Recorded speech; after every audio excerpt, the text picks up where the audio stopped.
Many people's fondest memories come from days of childhood and young adulthood, from places of learning, bonding, and growing with peers. More than a century and a half of such memories documented by the St. Louis Public Schools are carefully, even lovingly, preserved in the district's Record Center on Hampton Avenue at Manchester Road. I love history, and I think what I love best about the job is keeping the history of the St. Louis Public Schools alive. Sharon Huffman is the school district's Archivist and Record Center Supervisor. This is the library. Going on a tour of Huffman's domain is like digging through a treasure chest of yearbooks, documents, and memorabilia. She oversees, among other things, a library of some 30,000 photos and negatives dating back to the mid-19th century. This is field school, and this image represents a class using a projector. They don't say what kind of projector. It looks like it was probably a 16 millimeter projector. And you can see that this is in very good condition. Actually goes back to 1939, so it's still in excellent condition. And that is partly due to the fact that we diligently try to store these in good conditions and in appropriate enclosures.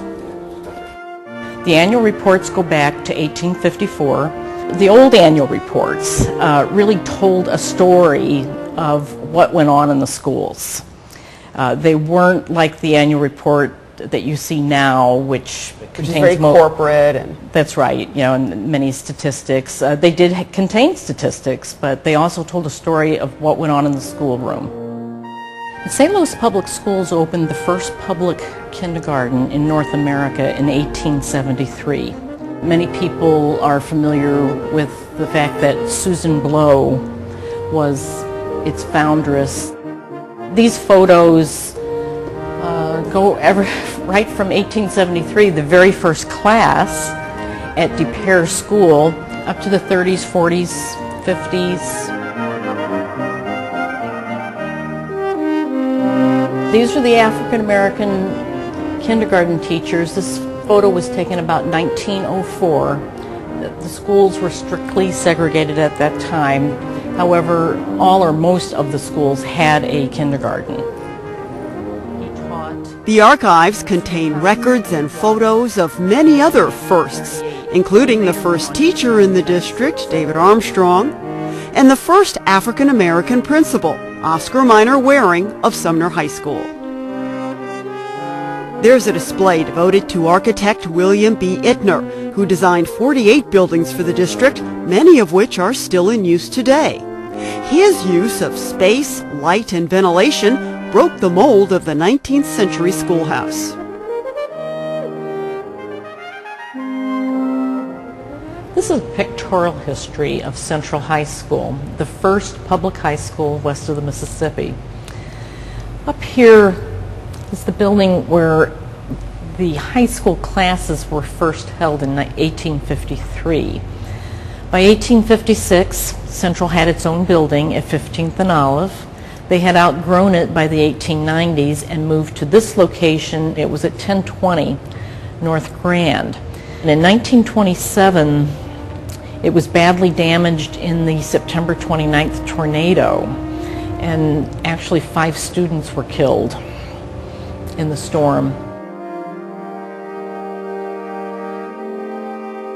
We have a gym uniform from the 1920s from Yateman High School, and this was also donated by an alum who was cleaning out her attic. Actually belonged to her mother. It's in pretty good shape. Yes, it is.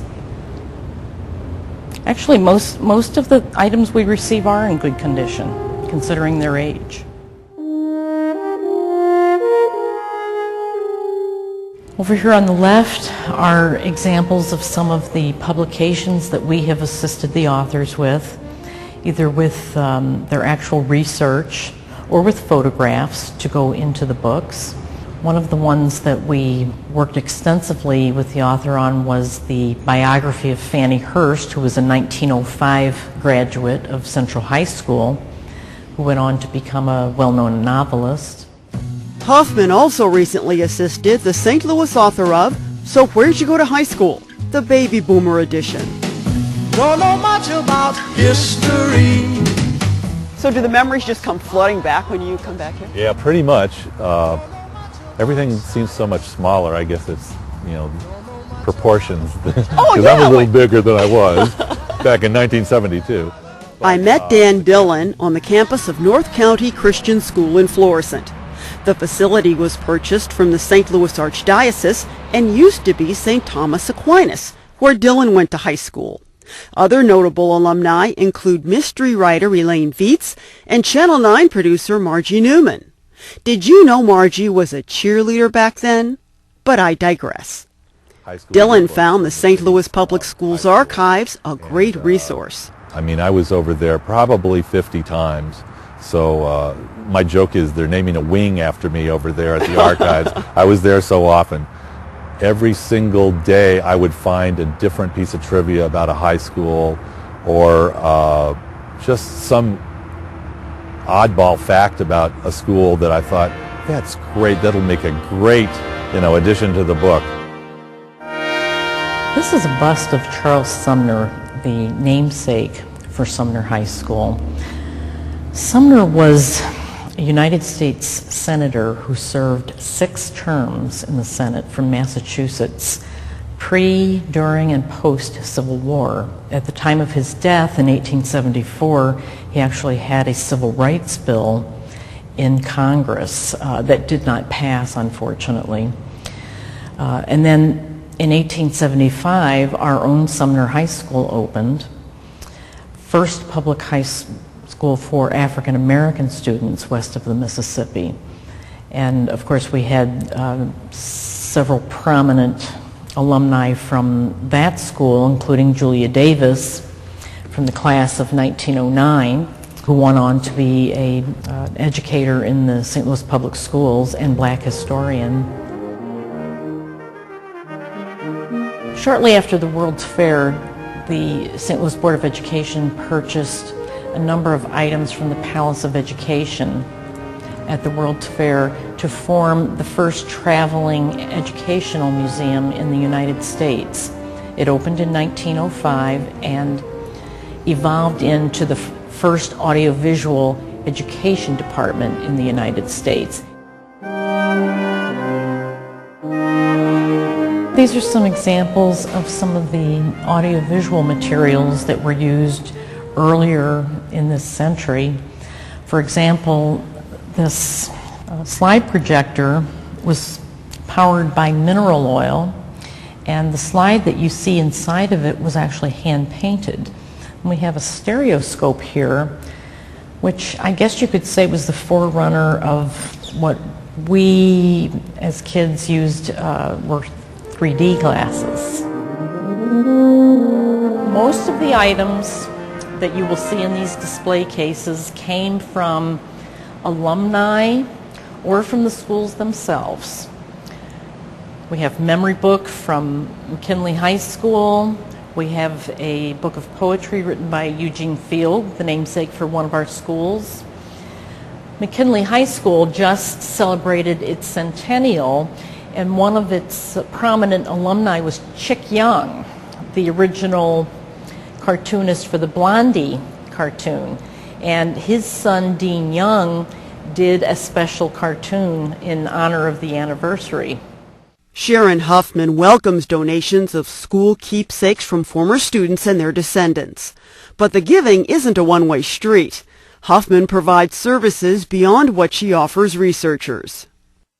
I have the records here on students born prior to 1920.